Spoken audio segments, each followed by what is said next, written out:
Pengertian pemahaman individu. Pemahaman individu adalah proses mengali, memahami, dan menganalisis karakteristik, potensi, perkembangan kebutuhan, serta perbedaan individu secara menyeluruh. Tujuannya adalah untuk mendukung individu dalam mencapai potensi terbaiknya, baik dalam konteks pendidikan, pekerjaan, maupun kehidupan sosial.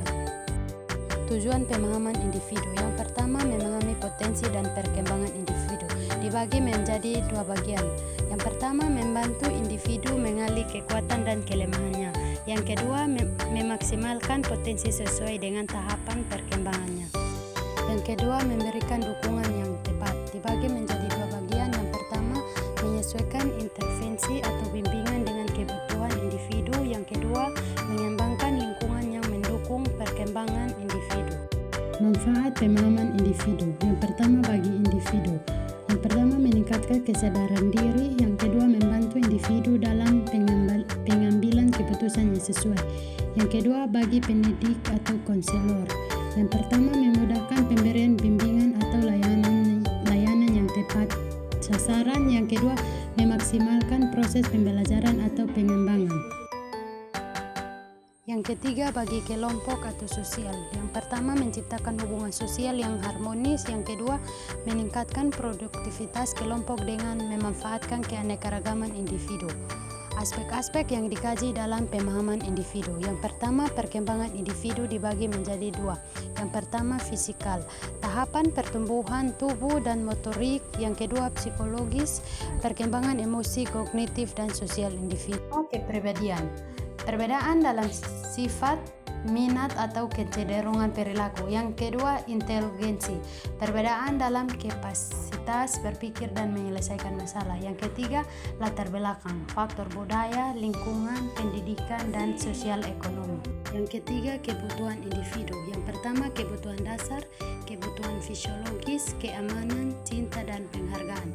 Yang kedua, kebutuhan psikologis, aktualisasi diri, pengakuan sosial, dan pemenuhan potensi. Yang ketiga, kebutuhan khusus, misalnya pendidikan khusus, layanan kesehatan mental, atau pelatihan tertentukan. Pengertian persepsi. Persepsi adalah proses di mana seseorang menafsirkan, mengorganisasi, dan memahami informasi sensorik yang diterima dari lingkungannya. Persepsi melibatkan interpretasi dari stimulus eksternal seperti suara, cahaya, bau, rasa, dan sentuhan menjadi pengalaman yang bermakna. Proses persepsi. Yang pertama, proses penerimaan stimulus. Yang kedua, proses perorganisasian. Yang ketiga, proses interpretasi. Faktor-faktor yang mempengaruhi persepsi. Yang pertama, faktor internal. Yang pertama, pengalaman. Persepsi sangat dipengaruhi oleh pengalaman masa lalu. Yang kedua, motivasi, kebutuhan atau tujuan individu memengaruhi bagaimana mereka mempersepsi sesuatu. Yang kedua, faktor eksternal. Yang pertama, sifat stimulus. Intensitas, ukuran warna, atau bentuk suatu stimulus dapat menarik perhatian. Yang kedua, lingkungan. Konteks sosial, budaya, atau fisik memengaruhi persepsi. Yang ketiga, interaksi sosial. Persepsi seringkali dipengaruhi oleh orang lain atau norma sosial. Pengertian konsep diri. Konsep diri adalah persepsi, keyakinan, dan penilaian seseorang tentang dirinya sendiri, termasuk bagaimana ia memandang kemampuannya, kepribadiannya, serta hubungannya dengan lingkungan sosial. Konsep diri terbentuk dari pengalaman hidup dan dipengaruhi oleh interaksi dengan orang lain. Konsep diri positif dan konsep diri negatif. Konsep diri positif. Seseorang dengan konsep diri positif memiliki pandangan yang optimis tentang dirinya. Ciri-ciri konsep diri positif. Yang pertama, menerima diri apa adanya. Yang kedua, percaya diri. Yang ketiga, memiliki pandangan hidup yang realitas. Yang ketiga, mampu menghadapi kritik dan kegagalan. Yang keempat, berani mengambil risiko. Konsep diri negatif. Seseorang dengan konsep diri negatif cenderung memiliki pandangan pesimis dan merendahkan dirinya sendiri. Ciri-ciri konsep diri negatif. Yang pertama, rendah diri dan tidak percaya diri. Yang kedua, merasa tidak berharga. Yang ketiga, sering merasa cemas atau ragu. Yang keempat, menghindari tantangan dan kritik. Yang kelima, sulit menerima pujian atau apresiasi. Aspek-aspek konsep diri. Konsep diri mencakup beberapa aspek berikut. Yang pertama, aspek fisik, persepsi individu tentang tubuh dan penampilannya. Yang kedua, aspek psikologis, perasaan, emosi, dan kepribadian yang dirasakan seseorang. Yang ketiga, aspek sosial, pandangan tentang bagaimana orang lain memandang dan memperlakukan dirinya. Yang keempat, aspek moral, penilaian individu terhadap perilaku, nilai, dan etika dirinya. Faktor-faktor yang mempengaruhi pembentukan konsep diri. Konsep diri dipengaruhi oleh berbagai faktor, antara lain yang pertama, keluarga, pola asuh, dukungan, dan interaksi dalam keluarga. Yang kedua, lingkungan sosial, teman, guru, dan komunitas memengaruhi cara seseorang memandang dirinya. Yang ketiga, pengalaman pribadi, keberhasilan, kegagalan, dan pengalaman hidup lainnya. Yang keempat, media dan budaya, gambaran ideal di media dan norma budaya. Yang kelima, persepsi diri, bagaimana seseorang menginterpretasikan pengalamannya. Pengertian perilaku sosial.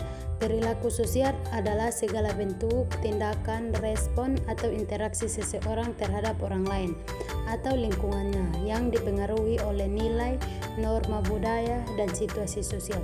Perilaku ini mencakup tindakan yang terjadi di dalam kelompok atau antar individu dan kelompok. Yang kedua, aspek perilaku sosial. Yang pertama, kognitif, persepsi, pemikiran, atau keyakinan individu terhadap situasi sosial. Yang kedua, afektif, perasaan atau emosi yang memengaruhi tindakan sosial seperti empati atau kebencian. Yang ketiga, konatif, niat atau kecenderungan seseorang untuk bertindak berdasarkan aspek kognitif dan efektif. Yang ketiga, teori perilaku sosial. Yang pertama, teori belajar sosial, menjelaskan bahwa perilaku sosial dipelajari melalui observasi, imitasi, dan penguatan. Yang kedua, teori pertukaran sosial. Individu melakukan interaksi sosial untuk mendapatkan keuntungan maksimal dan kerugian minimal. Yang kedua, teori peran. Perilaku sosial dipengaruhi oleh peran yang dimainkan seseorang dalam masyarakat. Contoh, perasaan sebagai siswa orang tua. Yang ketiga, teori interaksi simbolik. Perilaku sosial dibentuk melalui interaksi berdasarkan simbol, misalnya bahasa atau gestur. Yang keempat, mekanisme perilaku sosial. Yang pertama, konformitas, kecenderungan seseorang untuk mengikuti aturan atau norma kelompok. Yang kedua, kepatuhan, perilaku yang dilakukan berdasarkan perintah otoritas tertentu. Yang ketiga, kerjasama, berbagai upaya individu untuk mencapai tujuan bersama. Yang keempat, persaingan, tindakan individu atau kelompok yang saling berlomba untuk mencapai tujuan tertentu. Yang kelima, konflik, perilaku yang melibatkan ketidaksepakatan atau pertentangan antar individu atau kelompok. Faktor-faktor yang mempengaruhi perilaku sosial. Yang pertama, faktor internal dibagi dalam 3 bagian. Yang pertama, kepribadian. Yang kedua, emosi. Yang ketiga, pengalaman pribadi. Yang kedua, faktor eksternal dibagi dalam 3 bagian. Yang pertama, norma sosial. Yang kedua, kelompok sosial. Yang ketiga, lingkungan fisik dan budaya. Yang keenam, perubahan perilaku sosial. Penyebab perubahan. Yang pertama, perubahan nilai dan norma dalam masyarakat. Yang pertama, teknologi dan media sosial, pendidikan dan globalisasi. Jenis perubahan. Yang pertama, perubahan evolutif, terjadi perlahan sesuai perkembangan zaman. Yang kedua, perubahan revolutif, terjadi secara cepat dan signifikan.